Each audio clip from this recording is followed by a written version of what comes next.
What's good, y'all? What's good, Real Talk Squad? This is Miles. You are listening to Real Talk of Miles Johnson, where we always keep it real. Let's get straight into it, man. Like, comment, subscribe, do all that jazz. Share it first, share it a friend. Let's get into some real talk. Boom. Eagles, Broncos preview. I cannot wait. Talk about this game. I feel confident. I want to talk about the Broncos and the Eagles and some matchups that we should be looking forward to seeing. But last episode, I said I'm not worried about the Broncos. And I stand by that statement. I stand by that statement. This does not mean I don't respect them. I don't think they have some guys. They have some guys. Nick Benito, Pat Surtain, Cortland Sutton, their offensive line, the two running back punch, 1-2 punch with J.K. Dobbins, R.J. Harvey. Like, they got some pieces. But ultimately, I don't know how this has happened. But even though their defense has some guys, they've been very vulnerable this season. Daniel Jones threw for 300 yards against the Broncos. Justin Herbert threw for 300 yards against the Broncos. The Broncos' only two wins are against a rookie in Cam Ward in his debut and Jake Browning in the Bengals. Those are their two wins. So they got some guys, but in terms of putting it all together, the Broncos have not done that for a complete game against a viable team. And I would argue that the Eagles are better than the Chargers, and they are better than the Colts. So when you are facing the defending Super Bowl champions at their house, and your two wins aren't really against some formidable teams, I'm going to have questions. Now, what I do respect about the Broncos is their defensive line and their offensive line, but specifically their defensive line. I believe that Nick Benito right now could be the defensive player of the year. He has been that good. And Jonathan Cooper on the edge as well. He's been effective. He's had the fastest get off rate in the league right there. So we're looking at this saying to ourselves, Nick Benito is going to be something that Jordan Mailata and or Lane Johnson are going to have to solve. They're going to have to win that matchup. It's strength versus strength. It's saying our guys are better than your guys. And that's what I believe. I believe that Jordan Mailata, unless it's Myles Garrett, can handle anybody in the league. Myles Garrett, different guy. I got a lot of respect for Benito. He ain't Myles Garrett. Lane Johnson, Jonathan Cooper, I'm not even worried about that. All the question is whether Lane Johnson is healthy because he was, in and out, lineup and stuff. He's been a little, hit with injuries. So in terms of protecting Jalen Hurts, like the Eagles are going to have to protect him as you have to do it every single game, but especially with the Broncos defensive front. Now, if you want to talk about like what the Broncos do well offensively, the Broncos are a really good rushing team. That 1-2 punch between J.K. Dobbins and R.J. Harvey hasn't had a game under 100 yards this season. They're the fifth best rushing offense in the league right now. So they are a formidable unit, and you have to worry about them. You have to. The Eagles this season have not been good against the run. They haven't. Bucky Irving, he went off. Javonte Williams, he went off. Patrick Mahomes, he went off. Kyron Williams, the Blake Corum, they went off. So, yes, the pass defense, it's been amazing. The rush defense has not been as stout as you would want it to be if you are an Eagles fan. So, the path for the Broncos to win is running the ball. It's running the ball and getting to Jalen Hurts. I don't believe either one is going to happen. I could see like a quarter. I could see potentially a half where they're like really getting after Jalen Hurts, but I can't see the full entire game that they're just going after him. I felt like the offensive line, who didn't play that well in that second half against the Buccaneers, they're going to be firing on all cylinders. And the rushing attack of the Broncos, that's a concern for me. That's the one concern. I'm not concerned about the Broncos throwing the ball through the air because I know that Quinyon Mitchell is going to shadow Cortland Sutton, and I like Quinyon every day of the week and twice on Sunday. Now, the rushing attack, that's something that you have to think about. And it's because they have honestly the best offensive line in football at a worst top three that you're able to be so effective with their 1-2 punch, Dobbins, Harvey, and they can create real damage there. So then if you alleviate the pressure off Bo Nix, who is gonna be in for a hard game against the Eagles secondary, if they're able to run the ball effectively, then that's a bonus for Bo Nix right there. So we also want to look at that. So you want to think about Nick Bonito, want to think about Jonathan Cooper on the Broncos defense. Want to think about Pat Surtain. Gonna talk about him in moments from now. But the biggest issue is going to be the Eagles defending the run. If the Eagles can defend the run against the Broncos, they will blow them out. They will blow them out. That's the question. Can they do that? I would like for them to hold them for less than 4 yards a carry. That would be amazing. If they can hold the Broncos to less than 100 yards rushing or less than like 120, I'll take that as a win. I'll take that as a win. Like we see here, J.K. Dobbins is averaging 5.7 yards per rush. R.J. Harvey is averaging 5.1 yards per rush. Dobbins is 12th in yards after contact. Harvey is second, 4.4.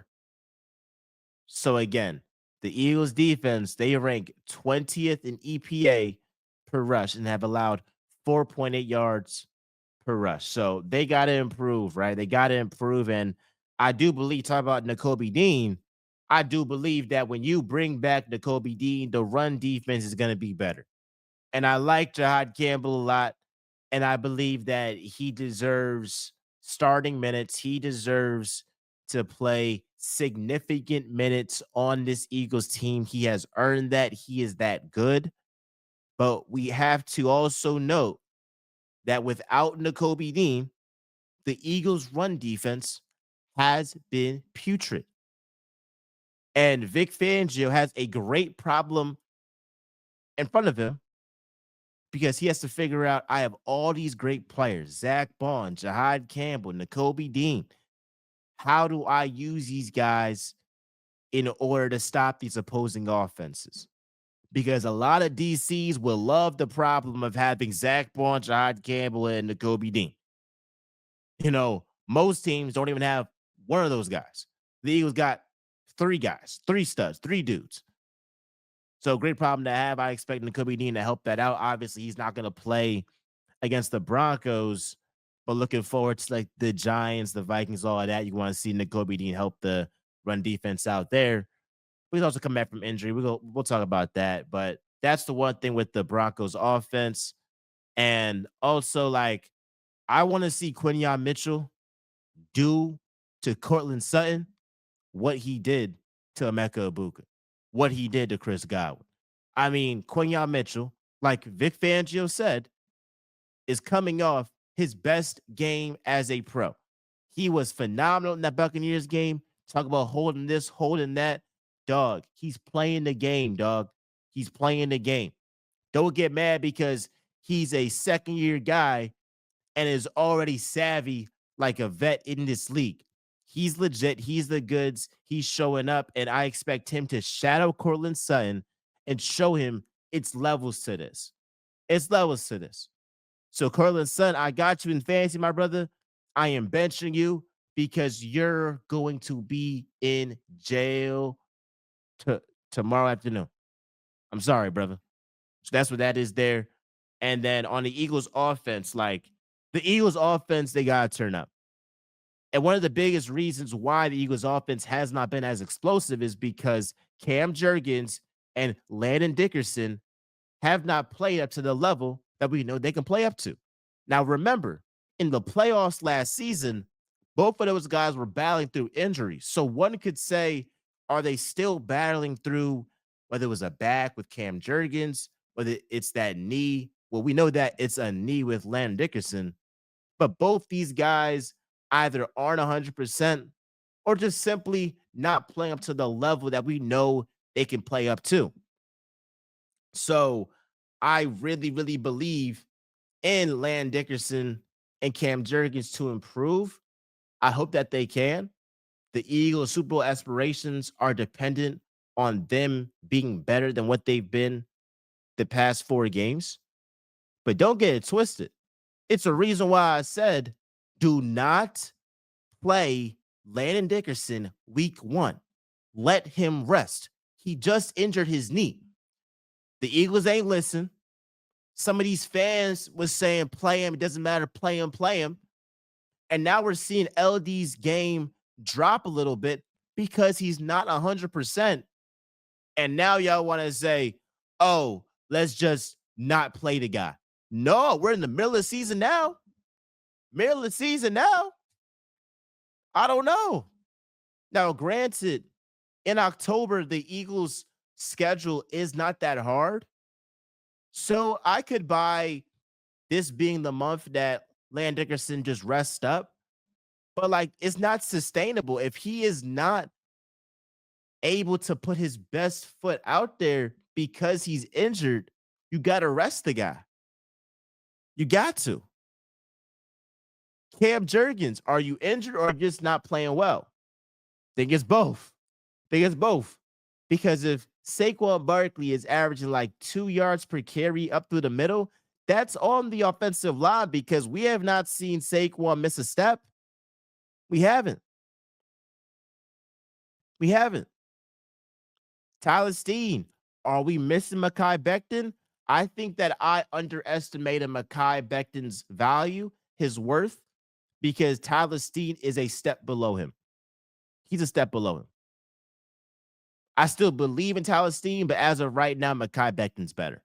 Or as of right now, Mekhi Becton last year, he was just faculty simply better.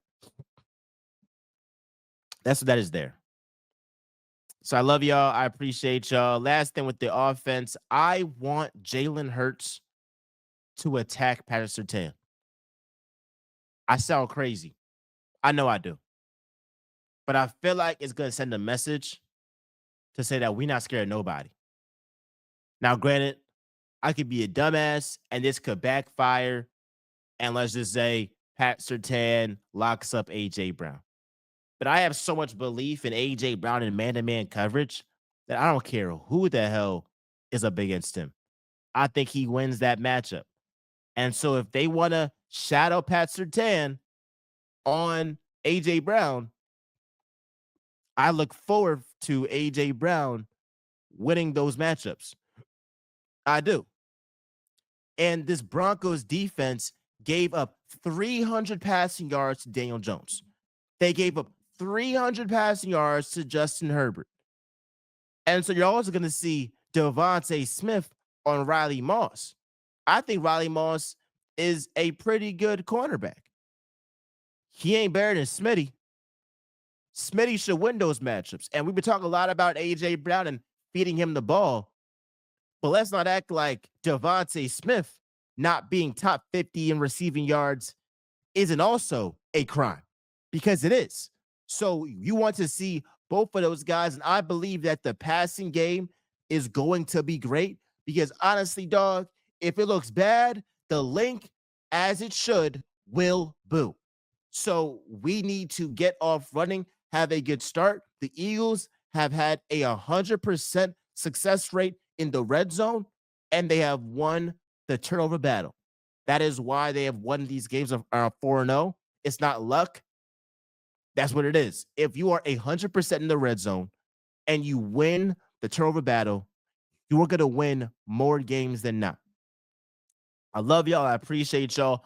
My score prediction is Eagles 26, Broncos 13. I love y'all. I appreciate y'all. The Eagles are going to be 5-0 and head into week what? 6 undefeated. See y'all. Peace.